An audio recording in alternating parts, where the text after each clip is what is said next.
इस मुल्क के अंदर होली का त्यौहार जो है कोई नया नहीं मनाया जा रहा है और ना ही रमज़ान मुबारक के जो रोज़े हैं वो कोई नए रखे जा रहे हैं। लेकिन जिस तरह से कुछ शरारती अनासिर की तरफ से, कुछ शरारती तत्वों की तरफ से होली और रमज़ान मुबारक के अय्याम को, रमज़ान मुबारक के दिनों को जो है विवाद की एक शक्ल दी जा रही है, मैं ये समझता हूँ कि ये मुल्क के लिए किसी भी तरह जो है मुनासिब नहीं है, बेहतर नहीं है। आपने गुज़िश्ता 2 से 3 दिन पहले अलीगढ़ मुस्लिम यूनिवर्सिटी की जो घटना है वो देखी होगी, सुनी होगी, अखबारात के ज़रिए आप तक पहुंची होगी कि वहाँ के कुछ स्टूडेंट्स जो हैं वो बार बार इस चीज़ की मांग कर रहे हैं, इस चीज़ का मुतालबा कर रहे हैं कि हम जो है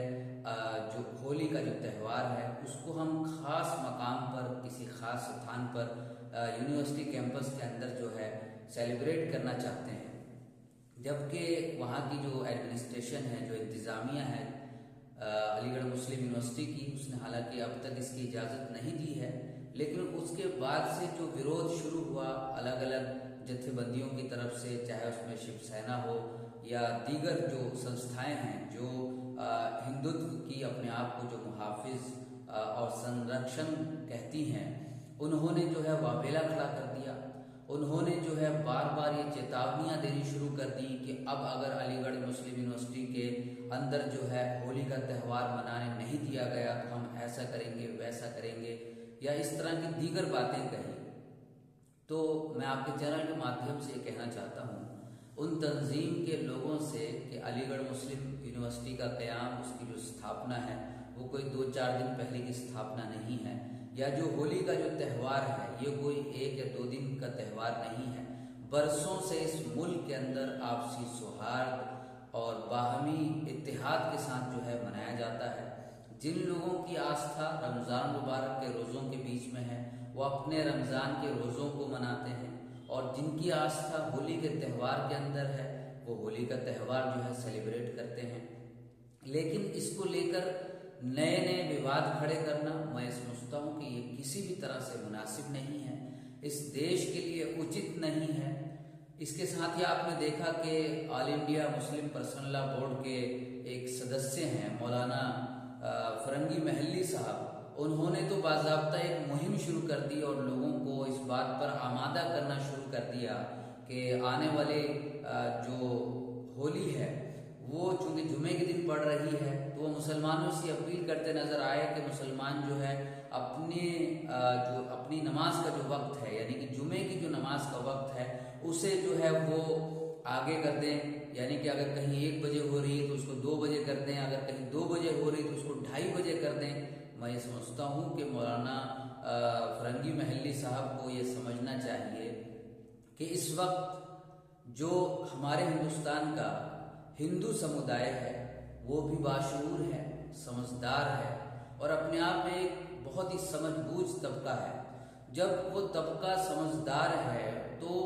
बजाय इसके कि वो बहुत ही ख़ास तरीके से, मुनज़्ज़म तरीके से और एक बेहतरीन अंदाज से जो है अपने त्यौहार को मनाए, तो उसमें नमाज के औकात को जो है आगे पीछे करने की ज़रूरत ही नहीं है। 1400 सालों से जो है होली का जो त्यौहार है वो जुमे के दिन आया और जुमा जो है वो होली के दिन आया, तो इसमें ऐसी कोई बात नहीं है कि आप जो है उसकी वजह से जो है नमाज के टाइम टेबल को चेंज कर दें। इस तरह की अपील मैं समझता हूँ कि ये एक गैर जिम्मेदाराना अपील है और इस तरह की अपील की ज़रूरत ही नहीं है इस मुल्क के अंदर, क्योंकि यहाँ जो गंगा जमनी तहजीब है, जो हिंदू समुदाय के लोग हैं वो दूसरे समुदाय के लोगों का एहतराम करते हैं, उनका सम्मान करते हैं। वो जब अपने त्यौहार को सेलिब्रेट करते हैं तो वो सामने वाले के मज़हब का, उनकी आस्था का ख्याल रखते हैं, और जो मुस्लिम कम्युनिटी के लोग हैं वो भी सम्मान करते हैं दूसरे के त्यौहारों का और वो भी हर तरह से ख्याल रखते हैं। तो इस बीच इस तरह की अपीलें करना कि नमाज के टाइम टेबल को चेंज कर दिया जाए, ऐसा कर दिया जाए, वैसा कर दिया जाए, मैं ये समझता हूँ कि एक नई चीज़ जो है घड़ने की कोशिश की गई है और ये चीज़ जो है घड़ी नहीं जानी चाहिए और इसे जो है इस पर रोक लगनी चाहिए। जो जिस तरह अपने मजहब के त्योहारों को सेलिब्रेट कर रहा है उसे जो है उसी तरह करने दिया जाए। क्योंकि अगर हम एक नई चीज लेकर आने की कोशिश करेंगे उसका नतीजा ये होगा कि विवाद पैदा होगा। विवाद पैदा होने के नतीजे में ये होगा कि फिर जो है हालात खराब से खराब तर होते जाएंगे। आखिर में मैं तमाम देशवासियों से, चाहे वो मुसलमान हो, चाहे वो हिंदू हो, सिख हो, ईसाई हो, जैन हो, कबायली हो या दीगर जितने मजहब के लोग हैं, उनसे अपील करना चाहूँगा कि चाहे किसी का भी कोई त्यौहार हो, बहुत ही अमन, शांति और इत्तेहाद और भाईचारे के साथ जो है मनाएं, ताकि इस मुल्क के तमाम लोगों को यह एहसास हो कि हम एक जमहूरी मुल्क के अंदर जो है रह रहे हैं।